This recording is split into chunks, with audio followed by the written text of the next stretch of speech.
चरक संहिता जो आयुर्वेद का एक तरह से आधार स्तंभ है। सही कहा।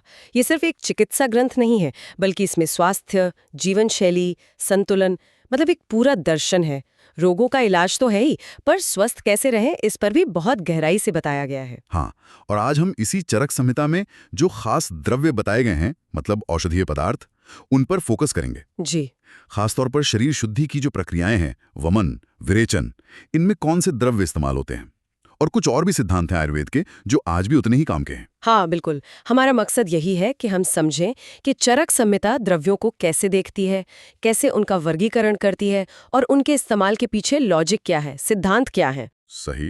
ये सिर्फ एक लिस्ट नहीं है ना, एक पूरा साइंस है इसके पीछे। बिल्कुल, एक व्यवस्थित विज्ञान। तो चलिए इस ज्ञान के सागर में उतरते हैं और देखते हैं चरक संहिता हमें क्या सिखाती है। जी। शुरुआत करते हैं खास प्रक्रिया से, शिरोविरेचन। ये नाम सुनने में थोड़ा सा भारी लगता है, क्या मतलब है इसका? देखिए, नाम से ही पता चल रहा है। शेर मतलब सिर और विरेचन मतलब शुद्धि या निकालना। अच्छा। तो शिरोविरेचन हुआ सिर और उससे जुड़ी जो इंद्रियां हैं, खासकर नाक के रास्ते से उनमें जमा हुए दोषों को बाहर निकालने की प्रक्रिया। सिर की शुद्धि। हाँ, चरक संहिता में सिर को शरीर का सबसे महत्वपूर्ण अंग माना है, उत्तम अंग, क्योंकि सारी इंद्रियां, प्राण सब यहीं केंद्रित हैं, तो इसकी शुद्धि पर खास जोर है। अच्छा, यानी सिर और सेंस ऑर्गन्स की सफाई। तो इसके लिए कोई खास जड़ी बूटी या द्रव्य बताया है चरक संहिता में? कैसे करते होंगे इसे? हाँ, कई द्रव्यों का जिक्र है, पर एक उदाहरण जो अक्सर दिया जाता है वो है अपामार्ग के बीज। अपामार्ग। ये चिरचिटा या लठजीरा होता है शायद। हाँ बिल्कुल वही। उसके ताजे बीजों को शिरोविरेचन के लिए उपयोगी बताया गया है।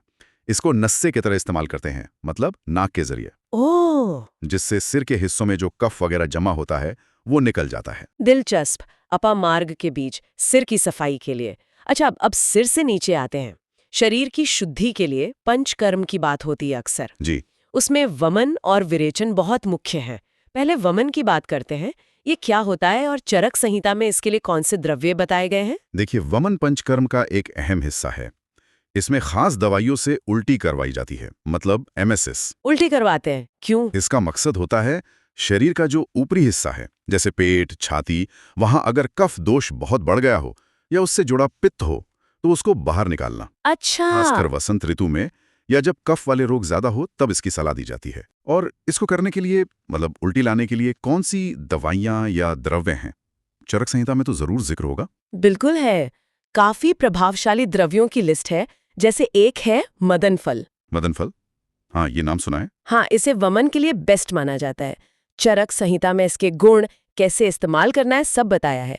ये सेफ भी है और असरदार भी। और फिर है मधुक यानी मुलेठी।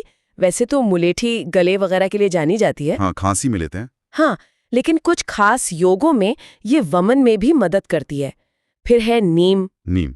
नीम से उल्टी? हाँ, नीम अपने कड़वेपन और शोधक गुणों के कारण कफ पित्त को कम करता है, तो वमन में भी उपयोगी है। फिर जीमूत यानी देवडाली, कृतबेधनम, ये शायद कड़वी तुरई या लौकी का फूल होता है। अच्छा। कुटज यानी इंद्रजौ, इक्ष्वाकु, कड़वी तुम्बी, धमारगवा, ये सब नाम है। इस लिस्ट में एक नाम थोड़ा चौंकाने वाला है, एला, मतलब इलायची। हाँ, हम तो इलायची खाते हैं कि उल्टी ना आए या हाजमा ठीक खड़े। ये वमन कराने वाली लिस्ट में कैसे? बिल्कुल सही पकड़ा आपने। यही तो आयुर्वेद की खूबी है। एक ही चीज के कई पहलू होते हैं। हाँ। देखिए, आमतौर पर इलायची वमन रोकती है, पाचन में मदद करती है ना? हाँ हाँ। लेकिन चरक संहिता में वमन द्रव्यों में इसका नाम शायद इसलिए है कि या तो ये किसी खास कॉम्बिनेशन में इस्तेमाल होती होगी। अच्छा, किसी और चीज के साथ? हाँ, जहाँ ये बाकी द्रव्यों के साथ मिलकर वमन को आसान बनाती हो या उसके असर को कंट्रोल करती हो। या फिर ये वमनोपग हो सकती है। वमनोपग वो क्या होता है? मतलब जो सीधे उल्टी न कराए पर उस प्रक्रिया में सहायक हो। ये दिखाता है कि किसी द्रव्य का असर, उसकी मात्रा, उसे कैसे तैयार किया गया है और किसके साथ मिलाया गया है, इस पर कितना निर्भर करता है। अरे वाह, मतलब एक ही चीज बिल्कुल उल्टा काम भी कर सकती है, सही कॉम्बिनेशन में। बिल्कुल। तो ये सारे द्रव्य अपने अपने तरीके से शरीर के ऊपरी हिस्से से दोष निकालते हैं। अच्छा, वमन के बाद आता है विरेचन। ये कैसे अलग है और इसके लिए चरक संहिता क्या बताती है? इसमें भी कुछ जाने पहचाने नाम लग रहे हैं। जी, विरेचन भी पंचकर्म की मुख्य क्रिया है। वमन का असर था शरीर के ऊपरी हिस्से और कफ पर। हाँ।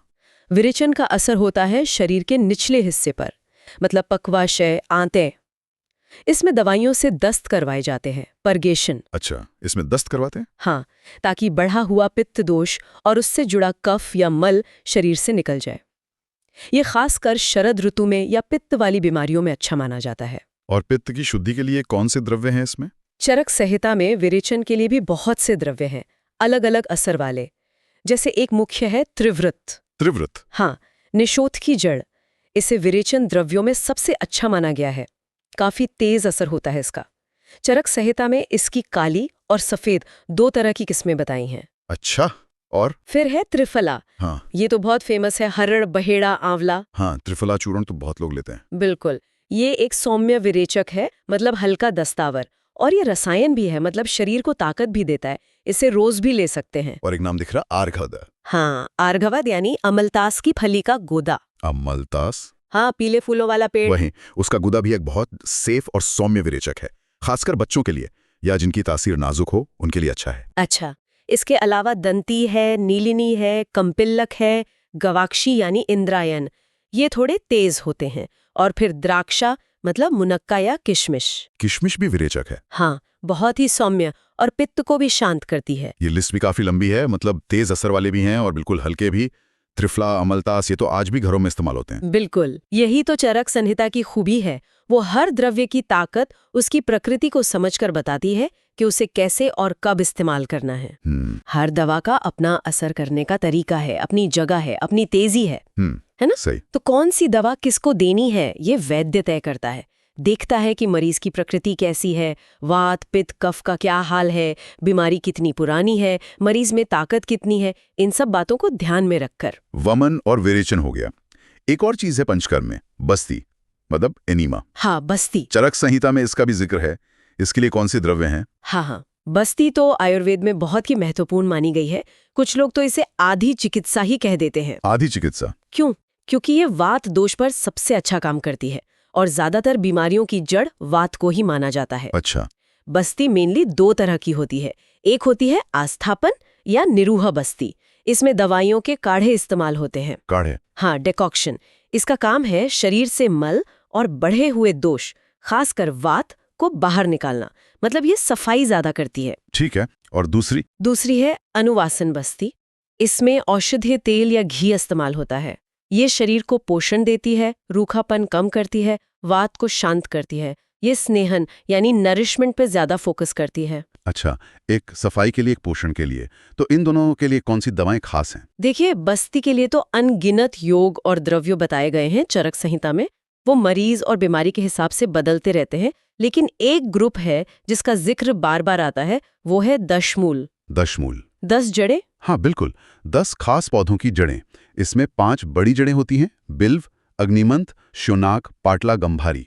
और 5 छोटी, शालपर्णी, पृश्निपर्णी, बृहति, कंठकारी, गोक्षुर। अच्छा। ये दशमूल वात को शांत करने, सूजन कम करने, दर्द मिटाने में बहुत असरदार माना जाता है।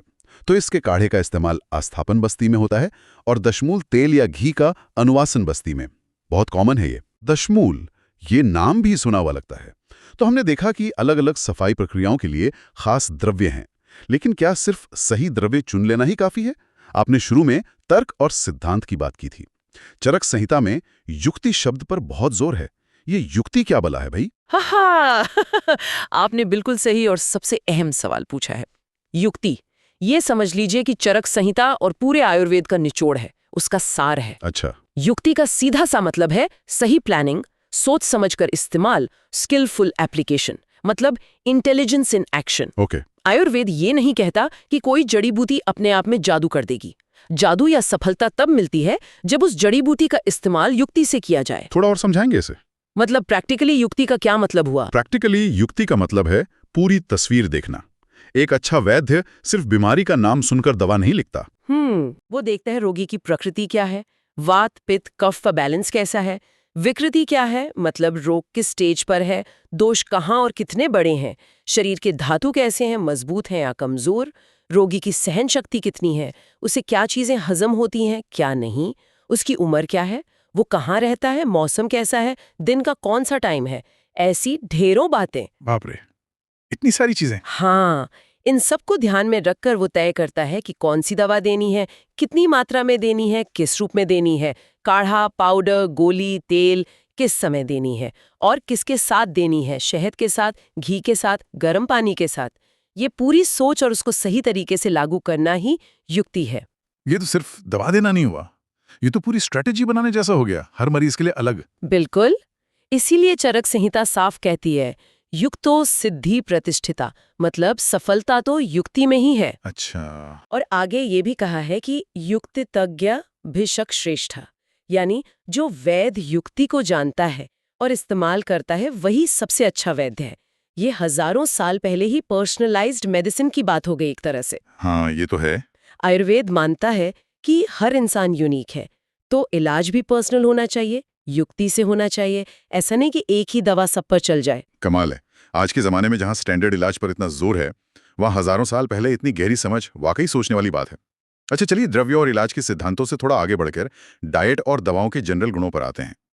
चरक संहिता में यवागु और दवाओं के वीर्य का भी जिक्र आता है, ये क्या है? जी हाँ, चरक संहिता सिर्फ इलाज पर ही नहीं, बल्कि हेल्थ मेंटेन करने पर, क्या खाना चाहिए क्या नहीं, इस पर भी बराबर ध्यान देती है। सही। इसी में यवागु का बड़ा रोल है। यवागु मतलब एक तरह का औषधीय दलिया या खिचड़ी या कांजी समझ लीजिए। अच्छा, मेडिकेटेड खिचड़ी। हाँ, इसे चावल या जौ वगैरह को पानी और कुछ खास जड़ी बूटियों के साथ पकाकर बनाते हैं। चरक संहिता में अलग अलग बीमारियों और हालतों के लिए करीब 28 तरह की यवागु बताई गई हैं। 28 तरह की? हाँ, ये पचने में बहुत हल्की होती हैं, फौरन एनर्जी देती हैं, शरीर को पोषण देती हैं और बीमारी के हिसाब से दोषों को शांत करने या निकालने में मदद भी करती हैं। जैसे पंचकर्म के बाद या बुखार वगैरह में जब कमजोरी हो तो ये पथ्य यानी खास डाइट के तौर पर दी जाती हैं। अच्छा, 28 तरह की औषधीय खिचड़ियाँ, ये तो अपने आप में पूरी साइंस लगती है। और दवाओं के वीर्य का क्या सिद्धांत है? ये शब्द भी काफी सुना है। वीर्य आयुर्वेद की फार्माकोलॉजी मतलब द्रव्यगुण विज्ञान का बहुत जरूरी कॉन्सेप्ट है। वीर्य का मतलब है शक्ति, पावर, या कहें तो पोटेंसी, एक्टिव प्रिंसिपल। अच्छा, पोटेंसी। हाँ, ये दवा का वो गुण है जिससे वो शरीर में अपना मेन काम करती है।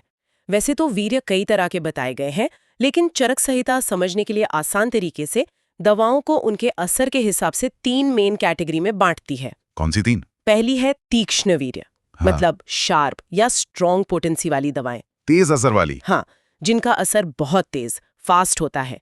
ये शरीर में गहरे जाकर जल्दी काम करती हैं, जैसे कई वमन और विरेचन वाली दवाएं। त्रिवृत, दंती, ये तीक्ष्ण वीर्य वाली हैं। ठीक है। दूसरी है मध्य वीर्य, मीडियम पोटेंसी।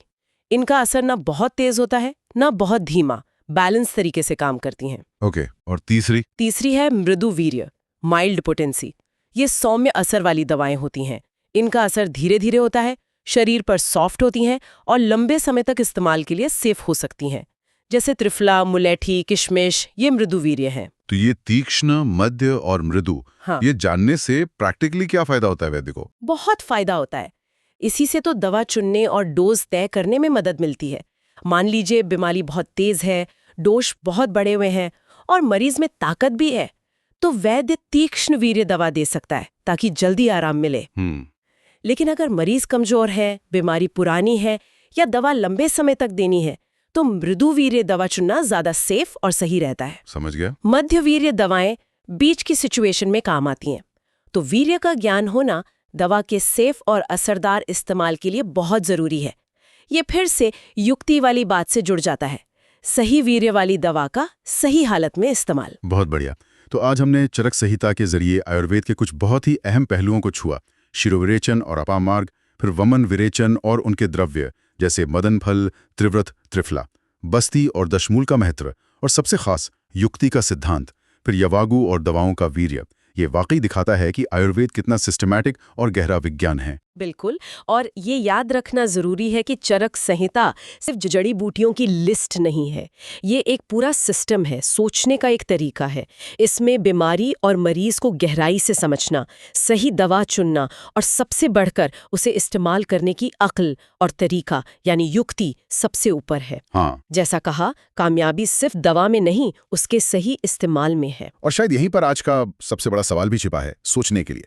हम अक्सर सोचते हैं कि पुराना ज्ञान आज कैसे काम आ सकता है। हाँ। लेकिन जब हम देखते हैं कि हजारों साल पहले बनी ये चिकित्सा पद्धति इंसान की अपनी खास बनावट, उसकी उस वक्त की हालत, उसकी जरूरत के हिसाब से इलाज करने की युक्ति पर इतना जोर देती है, तो क्या आज का जो स्टैंडर्ड कभी कभी बहुत इम्पर्सनल सा लगने वाला मेडिकल सिस्टम है, क्या हम इस पुरानी युक्ति से कुछ सीख सकते हैं? क्या अपनी सेहत के लिए, असल वेलनेस के लिए हमें उस बारीकी को, उस समझ को, उस युक्ति को फिर से अपनाने की जरूरत है? निश्चित रूप से ये एक गहरा सवाल है। आज के हेल्थ सिस्टम और अपनी पर्सनल हेल्थ चॉइस के बारे में सोचने पर मजबूर करता है ये। बिल्कुल। इसी विचार के साथ आज की इस बातचीत को यहीं रोकते हैं। उम्मीद है हमारे सुनने वालों को ये जानकारी अच्छी और काम की लगी होगी। धन्यवाद। सुनने के लिए बहुत बहुत धन्यवाद।